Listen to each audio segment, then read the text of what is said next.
ഇപ്പം നമ്മളിപ്പോൾ ഞാൻ ബോസ്റ്റണിൻ്റെ അടുത്തുനിന്ന് യാത്ര തുടങ്ങി കണക്കിക്കൊട്ട് ന്യൂയോർക്ക് സിറ്റി വഴി വെർജീനിയ കറങ്ങി അതിനിടയിൽ ആൻഡ്രൂസ് എയർഫോഴ്സ് ബേസിൽ നിന്നും ഒരു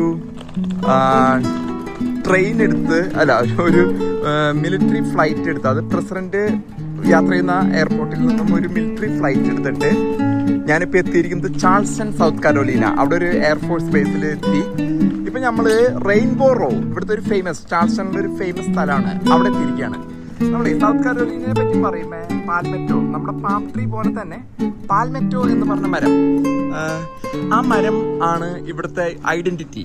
ഇപ്പം നമുക്ക് തെങ്ങുള്ളോണം, കേരളത്തിന് തെങ്ങുള്ളോണം, അതിൻ്റെ ഈ സൗത്ത് കരോലീനയുടെ ഒരു ഐഡന്റിറ്റി എന്ന് പറയുന്നത് ഇതാണ്. ഇതിനടുത്തായിട്ട് ഇവിടുന്ന് ഒരു 1/4 മണിക്കൂർ യാത്ര ചെയ്താൽ നമുക്ക് ജോർജിയ എന്ന് പറഞ്ഞ സംസ്ഥാനത്തിൽ സവാന എത്തിപ്പെടാം. അങ്ങനെ ഒട്ടനവധി പ്രത്യേകതകളുള്ള ഒരു പ്രദേശമാണ് ഇത്. അപ്പം ഇത് റെയിൻബോ റോ എന്നാണ് ഈ സിറ്റീനെ പറയുക. ഇവിടെ കടലുമായിട്ട് ബന്ധപ്പെട്ട് കിടക്കുന്ന ബാക്ക് വാട്ടേഴ്സ് അങ്ങനെയുള്ള സ്ഥലങ്ങളൊക്കെ ഉണ്ട്. തന്നെയല്ല നമ്മളുടെ മരം തെങ്ങ്, കേര കർഷകൻ കേരമരം എന്ന് പറയുന്ന മാതിരി തന്നെയാണ് ഇവർക്ക് ഇവിടെ പാൽമെറ്റോ മരം. അത് അവരുടെ ലൈസൻസ് പ്ലേറ്റ്, അതായത് നമ്പർ പ്ലേറ്റ് മുഴുവൻ ആ മരത്തിൻ്റെ ഫോട്ടോ അവർ കാണിച്ചിരിക്കുകയാണ്. സൗത്ത് കരോലിനയുടെ ലൈസൻസ് നമ്പർ പ്ലേറ്റ് ആണ് കാണുന്നത്. അപ്പോൾ അതുമ്പോൾ പോലും അവർ ആ ഫോട്ടോ വെച്ചിട്ടാണ് ഇത് ചെയ്യുന്നത്. നല്ല മനോഹരമായൊരു പ്രദേശമാണ് കേട്ടോ. ഇവിടെ തന്നെയല്ല, സൗത്ത് കരോലീന പോലെയുള്ള സംസ്ഥാനങ്ങളിലേക്ക് വരുമ്പോൾ ഇവിടെ തിക്കും തിരക്കൊന്നുമില്ല. ജനങ്ങൾ ഇപ്പോൾ ന്യൂയോർക്ക്, ലോസ് ഏഞ്ചലസ്, ചിക്കാഗോ ഈ വക സ്ഥലങ്ങളിലൊക്കെ ചെല്ലുമ്പോൾ ഒരുപക്ഷെ അവിടെ ഭയങ്കര തിരക്കായിരിക്കും. എന്നാൽ ഇവിടെ ജനങ്ങളൊക്കെ വളരെ കുറവാണ്. ശാന്തമായിട്ട് നമുക്ക് നടക്കാൻ പറ്റുന്ന ഒരു പ്രദേശമാണ് സൗത്ത് കരോലീന പോലെയുള്ള സംസ്ഥാനങ്ങൾ. അതാണ് അതിൻ്റെ ഒരു പ്രത്യേകത. നമുക്ക് ഈ ഒരുപക്ഷെ ചിലരൊക്കെ ഉണ്ട് കേട്ടോ, മൻഹാട്ടനിലൊക്കെ തിക്കും തിരക്കും ഇഷ്ടപ്പെടുന്നവരുണ്ട്. അപ്പോൾ നമ്മൾ ഈ റെയിൻബോ പ്ലേസിലേക്ക് എത്തിപ്പെട്ടിരിക്കുകയാണ്. നിങ്ങൾക്കിതിൻ്റെ ഈ പ്രദേശം വളരെ മനോഹരമായ പ്രദേശമാണ് കേട്ടോ. നമുക്ക് നടക്കാനായിട്ടുള്ള ഈ റെയിൻബോ റോ എന്ന് പറയുന്നത് ഒരു നടപ്പാതയാണ്. ഇവിടെ കടലല്ലെങ്കിൽ ബാക്ക് വാട്ടേഴ്സ് പോലെതാ അതിമനോഹരമായിട്ടുള്ളൊരു പ്രദേശങ്ങളാണ്. പൂക്കളും വെച്ചും വെള്ളവും കടലും കായലും ഒക്കെ ആയിട്ട് ഇതാ അവിടെ കടലിൻ്റെ ായ മനോഹാരിത. ഇത് കണ്ടോ, കുറ്റികൾ എന്തൊക്കെയോ പറക്കിയെടുക്കുന്നവർ കടലിൽ നിന്നും. ഓ കണ്ടോ, ഇതാണ് റെയിൻബോ റോ. നല്ല മനോഹരമായ വീടുകളൊക്കെ ഉണ്ട്, ശാന്തമായ ജീവിതം, അതിമനോഹരം. അപ്പൊ ചാൾസ്റ്റൺ സൗത്ത് കരോലൈന, ചാൾസ്റ്റൺ എന്ന് പറഞ്ഞ സിറ്റിയുടെ ഒരു മെയിൻ സ്ട്രീറ്റാണ്. കുറെ ആൾക്കാർ അവിടെ ഇവിടെയൊക്കെ നടക്കുന്നുണ്ട്. ഷോപ്പിംഗ് ഏരിയ ആണ്. കുതിരവണ്ടി ഇതാ വന്നു, നമ്മുടെ മുമ്പിലേക്ക് വന്ന് ചാടുന്ന ഒരു കുതിരവണ്ടി വന്ന് ചാടിയിട്ടുണ്ട്. കുതിര ഓടിക്കുന്ന ആ സ്ത്രീയാണ് കുതിരയുടെ മുതലാളി. വാല് മുറിഞ്ഞു പോയ കുതിരയാണോ? അല്ല, വാല് മെടഞ്ഞു വെച്ചിരിക്കുകയാണ്. വാല് മെടഞ്ഞു വെച്ചിരിക്കുന്ന ഒരു കുതിരയുമായിട്ട് പോവുകയാണ്. ഇവർ ടൂറിസ്റ്റാണ് കേട്ടോ, ഈ പ്രദേശത്തെ ടൂറിസ്റ്റാണ്.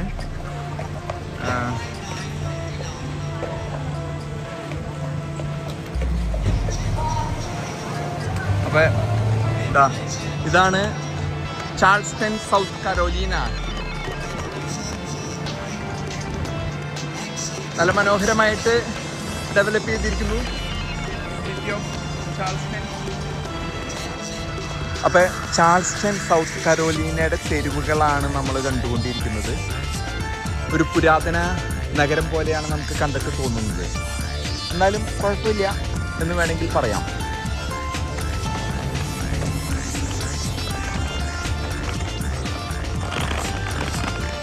ചരിത്ര പ്രാധാന്യമുള്ള മേജർ പീറ്റർ ബൊക്കറ്റ് ഹൗസ് 1770 250 വർഷം പഴക്കമുള്ളൊരു ഇതാണ്. അപ്പോൾ നമ്മൾ ഈ സൗത്ത് കരോലീനയിൽ കൂടെ നടന്നു പോകുന്ന സമയത്ത് അത് അവരുടെ മരങ്ങളും റെയിൻബോ ഇതിൽ കൂടെ നടന്നു പോകുമ്പോൾ നമ്മുടെ ശ്രദ്ധയിൽപ്പെട്ടതാണ് ഒരു ചരിത്ര പ്രാധാന്യമുള്ള ഈ പ്രദേശം. അപ്പോൾ അവിടെ സ്ഥിതി ചെയ്യുന്ന ഒരു പുരാതന കെട്ടിടം ആണ് ഇത്.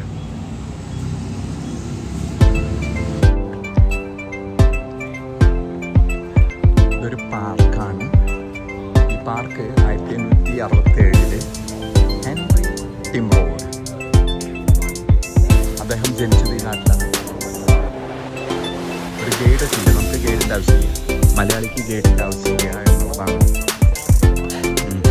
ഒരു സൗത്ത് കരോലിനെ പറ്റിയുള്ള പ്രത്യേകതകളൊക്കെ പറയാണ്.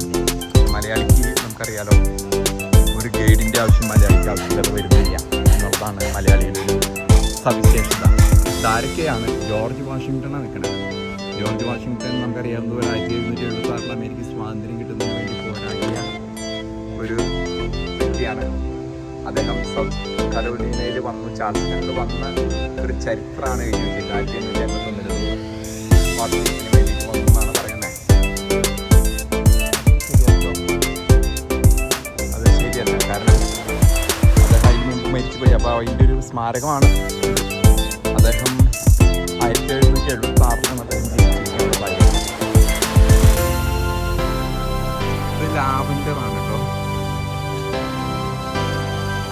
സൗത്ത് കരോലിനെ പറ്റി പറയുമ്പോൾ നമുക്ക് മനസ്സിലാക്കേണ്ട ഒരു കാര്യം എന്ന് പറഞ്ഞാൽ, ഒരു അമേരിക്കയിലെ മിലിറ്ററി ആർമി US ആർമിയുടെ ബൂട്ട് ക്യാമ്പ് കൊളംബിയ സിറ്റിക്ക് അടുത്തായിട്ട് സൗത്ത് കരോലിനാണ്. ഫോർട്ട് ജാക്സൺ എന്നാണ് പറയുക.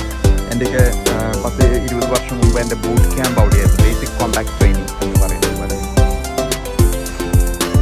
മ്യൂസിയം ഓപ്പൺ മ്യൂസിയമാണ്. ഇതൊരു ഓപ്പൺ മ്യൂസിയമാണ്. ഓൾഡ് എക്സ്ചേഞ്ച് എന്ന് പറഞ്ഞ ഡങ്കിയോൺ. ഈ സൗത്ത് ചരിത്ര പ്രാധാന്യമുള്ള ഒരു നഗരത്തിലൂടെയാണ് നമ്മൾ നടന്നുകൊണ്ടിരിക്കുന്നത്. സൗത്ത് കരോലിന ചാൾസ്റ്റന്റെ ആ ഒരു ചരിത്രം പേര് നിൽക്കുന്ന ഈ തെരുവുകളിലൂടെ ഈ സൈഡിലൊക്കെ പറഞ്ഞ സാധനം അത്രമാത്രം ഭംഗിയിലൊന്നും ഉണ്ടാക്കിയിരിക്കുന്നൊരു സംസ്ഥാനമല്ല. ഒരു വിധം അങ്ങനെ ഉണ്ടാക്കിയിരിക്കുന്നു എന്ന് പറയാം. വെയിലിത്തിരി മൂത്ത് വരുന്നുണ്ട്. അപ്പോൾ ആ ചൂടിൻ്റെ കാഠിന്യം നമ്മുടെ ചിരകളിൽ അടിക്കുന്നതിന് മുമ്പായിട്ട് നമ്മൾ ഇവിടെ നിന്ന് സ്കൂട്ടാവും. ഇവിടുന്ന് സ്കൂട്ടായിട്ട് നമ്മൾ ഭക്ഷണം കഴിക്കണം. അത് നമുക്കറിയാതെ, ഞാൻ ഭൂരിഭാഗവും ഉച്ച സമയത്ത് ഒരു ബുഫേക്ക് പോകും.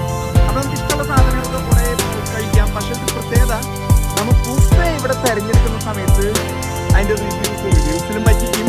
എന്നിരുന്നാൽ കൂടി നമ്മളവിടെ ചെല്ലുമ്പോൾ നല്ല ഭക്ഷണമൊക്കെ കഴിക്കാവും. നമുക്ക് ഇഷ്ടപ്പെട്ടത് എന്ന് പറഞ്ഞു കഴിഞ്ഞാൽ ചിലപ്പോൾ അത് ഒരു 5 ദിവസം പഴക്കമുള്ളതായിരിക്കും. അതുകൊണ്ട് ഫ്രഷ് നോക്കാനും കാണാനും ശ്വസിക്കാനും അറിവുള്ള ബുഫേ തിരഞ്ഞെടുത്ത് കഴിക്കാൻ നമ്മൾ പഠിക്കണം. അപ്പോൾ അതാണ് ഇന്നത്തെ ഐഡിയ. അപ്പോൾ നമ്മൾ ബ്രേക്ക്ഫാസ്റ്റ് സ്കിപ്പ് ചെയ്യും, ഡിന്നറും ചെറുതായിട്ട് സ്കിപ്പ് ചെയ്യും, എന്നിട്ട് നമ്മൾ ബുഫേയിൽ കയറും. അതാണ് സുഹൃത്തുക്കളെ, നമ്മളിപ്പോഴുള്ളത് സൗത്ത് കരോലിന എന്ന് പറഞ്ഞ സ്ഥലത്ത് പൈനാപ്പിൾ ഫൗണ്ടൻ എന്ന് പറയുന്ന ഒരു സ്ഥലമാണുള്ളത്. ഇത് വളരെ പ്രാധാന്യമുള്ള ടൂറിസ്റ്റ് ഡെസ്റ്റിനേഷനാണ്. സൗത്ത് ചാൾസ്റ്റൺ എന്ന് പറഞ്ഞ നഗരം, അവിടെയുള്ള പൈനാപ്പിൾ ഫൗണ്ടൻ. നമുക്ക് ഇവിടെ ഒരു വാട്ടർ ഫ്രണ്ട് ഉണ്ട്. ഇതൊരു ടൂറിസ്റ്റ് ഡെസ്റ്റിനേഷനാണ്. അവിടെ അങ്ങ് ദൂരെയായിട്ട് ഒരു വിമാനവാഹിനി അല്ല, ഒരു യുദ്ധക്കപ്പൽ പോലെ നമുക്ക് കാണാം. അവിടെ ഒരു അത് മിലിറ്ററിയുടെ കപ്പലാണ്.